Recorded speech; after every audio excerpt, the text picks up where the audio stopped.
Bendiciones en el nombre de nuestro Señor Jesucristo. Hoy con ustedes quiero compartir como devocional algunos conceptos, ideas que creo que es importante resaltar, que aparecen en el libro de Lucas, capítulo 4, a partir del verso 16 en adelante.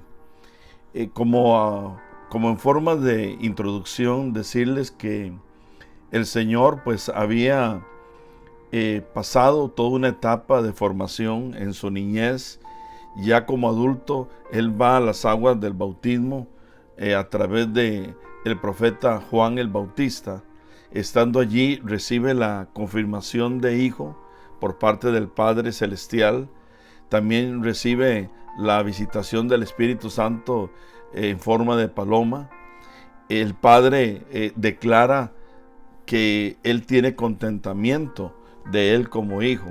De allí es llevado al desierto por el mismo Espíritu Santo para ser tentado por Satanás.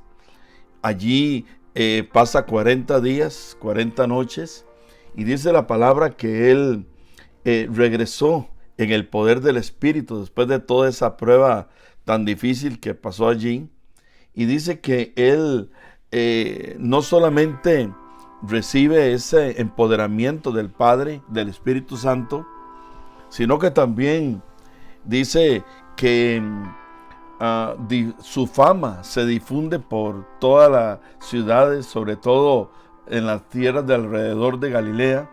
Y cuando llega allí a la ciudad de Nazaret, donde él había sido criado, dice a partir del verso 16 de Lucas 4, y vino a Nazaret donde se había criado, y en el día de reposo entró en la sinagoga conforme a la costumbre, y se levantó a leer, y se le dio el libro del profeta Isaías, y habiendo abierto el libro, halló el lugar donde estaba escrito: el Espíritu del Señor está sobre mí, por cuanto me ha ungido para dar buenas nuevas a los pobres, me ha enviado a sanar a los quebrantados de corazón, a pregonar libertad a los cautivos y vista a los ciegos, a poner en libertad a los oprimidos y a predicar el año agradable del Señor. Y enrollando el libro lo dio al ministro y se sentó, y los ojos de todos en la sinagoga estaban fijos en él. Y comenzó a decirles: hoy se ha cumplido esta escritura delante de vosotros. Y todos daban buen testimonio de él, y estaban maravillados de las palabras de gracia que salían de su boca, y decían: ¿no es este el hijo de José? Y les dijo: sin duda me diréis en este refrán: médico, cúrate a ti mismo. De tantas cosas que hemos oído que se han hecho en Capernaum, haz también aquí en tu tierra. Y añadió: de cierto os digo que ningún profeta es acepto en su propia tierra. Y en verdad os digo que muchas viudas habían en Israel en los días de Elías, cuando el cielo fue cerrado por 3 años y 6 meses, y hubo una gran hambre en toda la tierra de Israel.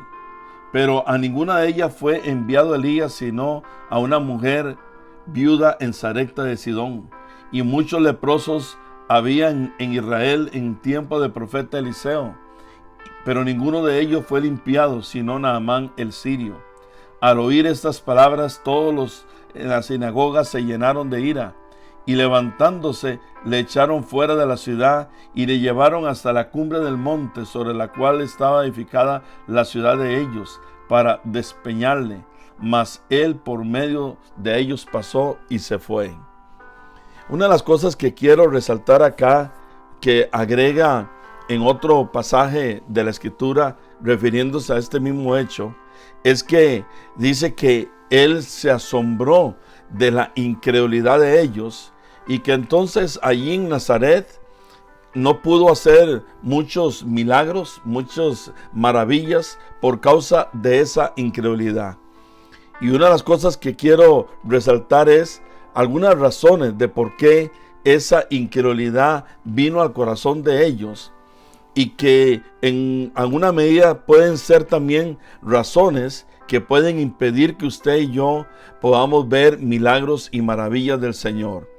Porque la misma Escritura habla de que el Señor regresó allí bajo el poder del Espíritu Santo. Quiere decir que aquellos que estaban ahí reunidos en aquella sinagoga, número uno, no entendieron ese poder, no discernieron ese poder que tenía el Señor.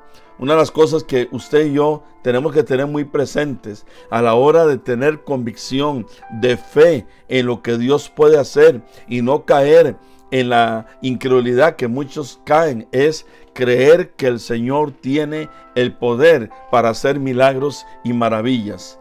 Ellos, aun cuando aquel que estaba delante de ellos era alguien que tenía poder, tenía autoridad, no discernieron ese poder y autoridad, y eso en alguna medida fue, diríamos, mermando la fe que ellos pudieran tener para recibir. Luego, aquel hombre que se paró, Jesús, delante de todos aquellos, leyó uno de los pasajes más relevantes del Antiguo Testamento que están en Isaías 61. Él habló de que la unción estaba sobre él y que él venía a la tierra con un propósito. Ese propósito se los leyó y se los mostró, no solamente con palabras, sino también con hechos. Un segundo aspecto que quiero mencionar es que muchas veces no entendemos el verdadero propósito de la venida del Señor, y cuando no se entiende ese propósito, cuando no se entiende para qué Él fue ungido, entonces tampoco a veces recibimos de lo que Dios quiere hacer. El propósito de Dios tiene que ver con Jesús en el sentido de que Él fue ungido, fue apartado, fue consagrado, fue separado para una misión. La misión tenía que ver con traer buenas nuevas a los pobres, tenía que ver con libertar a los que estaban en esclavitud, tiene que ver con también traer una liberación a aquellos que están oprimidos, para hablarle al mundo que viene un tiempo de salvación, un tiempo de refrigerio para ellos. Ellos no entendieron ese propósito.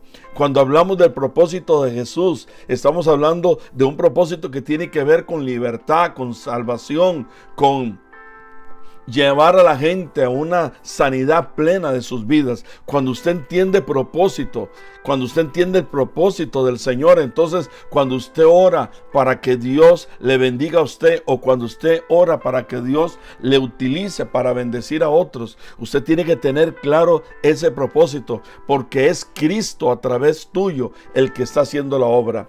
La incredulidad es lo contrario de la fe.